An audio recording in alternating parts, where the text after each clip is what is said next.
Welcome back. Bulletin میں سب سے پہلے بات امریکی صدر ڈونلڈ ٹرمپ کی، جنہوں نے ایران سے معاہدے کا مسودہ اسرائیل سمیت اتحادی ملکوں کو بھیج دیا۔ برطانوی اخبار دی گارڈین کا کہنا ہے کہ معاہدے میں آبنائے ہرمز اور امریکی ناکہ بندی کھولنے کی شقیں شامل ہیں۔ آبنائے ہرمز کو 30 دن میں جنگ سے پہلے کی سطح پر بحال کرنے کی تجویز دی گئی ہے۔ مفاہمت کی یادداشت کے نتیجے میں ایران کو اس کے $12 ارب کے منجمد اثاثوں تک رسائی دی جائے گی۔ چین چاہتا ہے معاہدے کی حتمی توثیق اقوام متحدہ کرے۔ امریکی صدر ٹرمپ نے ایران پر حملے کو غلطی مان لیا، کہا ہمیں ایران پر حملہ نہیں کرنا چاہیے تھا۔ فاکس نیوز کو انٹرویو میں کہا ایرانی بہت چالاک مذاکرات کار ہیں، لیکن تمام پتے ہمارے ہاتھ میں ہیں۔ ایرانی فوج کو اس لیے نہیں چھیڑا کیونکہ وہ معتدل ہیں۔ It's going to be good for us is the line ultimately, because I'm playing it out and we're going to see, and that's what I do. I negotiate, they negotiate. They're very good negotiators, they're crafty, but in the end we have all the cards because we've defeated them militarily. Look, their military, we've sort of left it alone because we think that their military is somewhat moderate. We've actually left their military alone. People would be surprised to hear that we did so bad. That was such a foolish thing, what we did. Shouldn't have been there in the first place, by the way. And shouldn't have been in Iran. But Iran has the capability. If we didn't hit them with the B-2 bombers 9 months ago, they would have a nuclear weapon right now. اور اب آپ کو خبر دیں گے کہ ایرانی national security committee کے سربراہ ابراہیم عزیزی کہتے ہیں افزودہ یورینیم کسی تیسرے ملک کے حوالے کرنے کا ارادہ نہیں رکھتے۔ روسی میڈیا سے گفتگو میں ابراہیم عزیزی نے کہا امریکہ مذاکرات میں ہمیشہ ایک ناقابل اعتبار فریق رہا ہے۔ امریکہ نے اپنا رویہ تبدیل نہ کیا تو معاہدے تک پہنچنا مشکل ہے۔ آبنائے ہرمز کے انتظام کے لیے طویل مدتی منصوبے پر کام کر رہے ہیں۔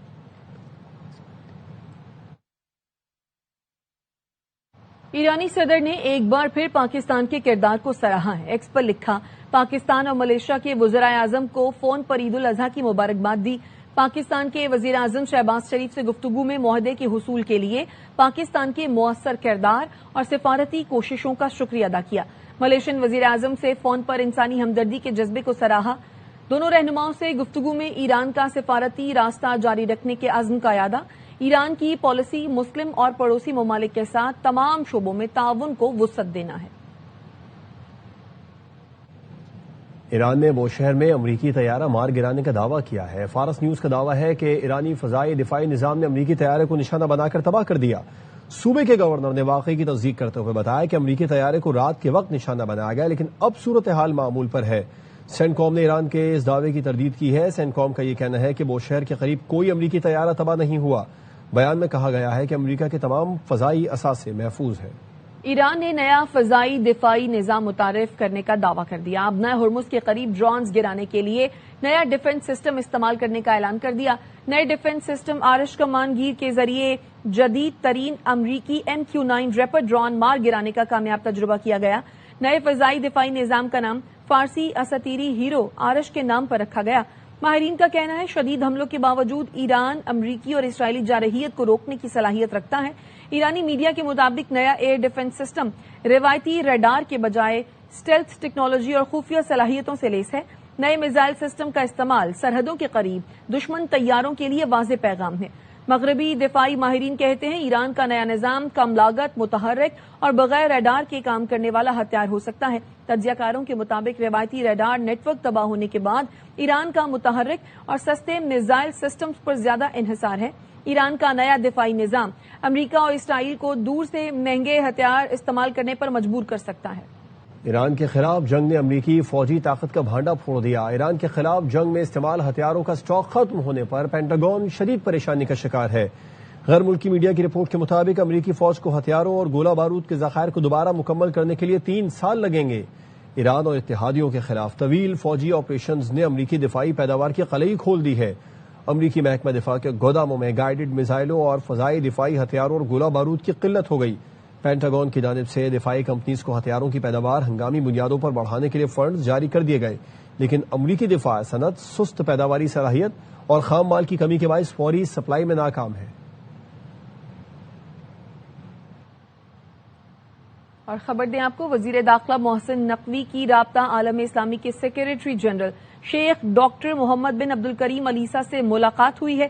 وزیر داخلہ محسن نقوی نے رابطہ عالم اسلامی کے ہیڈ کوارٹر آمد پر ڈاکٹر محمد بن عبدالکریم علیسہ نے ان کا خیر مقدم کیا۔ ملاقات کے دوران اسلامی اور علاقائی امور سے متعلق متعدد موضوعات پر تبادلہ خیال کیا گیا۔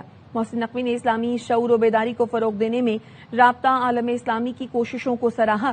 محسن نقوی نے حجاج کرام کے لیے بہترین انتظامات پر سعودی عرب کی حکومت کی تعریف کی اور اس موقع پر محسن نقوی نے کہا سعودی حکومت نے رواں سال حجاج کی دیکھ بھال اور سہولتوں کے لیے شاندار انتظامات کیے۔ حجاج کے لیے بہترین اور مثالی انتظامات پر سعودی قیادت کے بہت شکر گزار ہیں۔ پاکستان اور سعودی عرب ہمیشہ سے تاریخی، مضبوط اور لازوال اسلامی رشتے میں بندھے ہیں۔ رابطہ عالم اسلامی کے سیکریٹری جنرل ڈاکٹر محمد بن عبد الکریم علیسہ نے وزیر داخلہ محسن نقوی کو حج کی مبارکباد بھی دی۔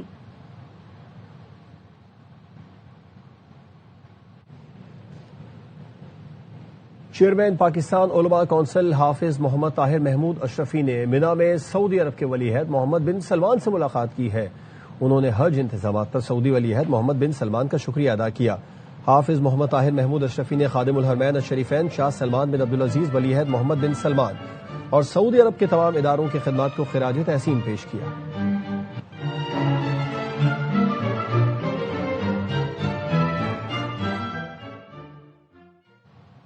اور پی ٹی آئی صدر خیبر پختونخوا جنید اکبر اور دیگر رہنماؤں کو پولیس نے گرفتار کر کے گلگت بدر کر دیا۔ پولیس نے ہنزل کے مقام سے جنید اکبر، ارکان اسمبلی سلیم الرحمان، سید محبوب شاہ، ڈاکٹر امجد علی اور نعیم خان کو گرفتار کیا تھا۔ جنید اکبر الیکشن مہم کے سلسلے میں گلگت کا دورہ کرنے جا رہے تھے۔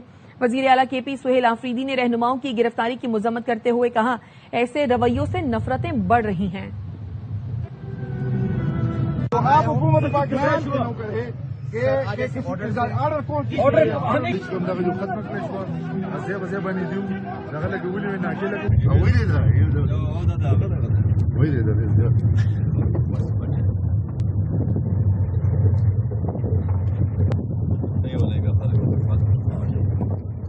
واپس آئیں گے اس بریک۔ ہمارے ساتھ رہیے۔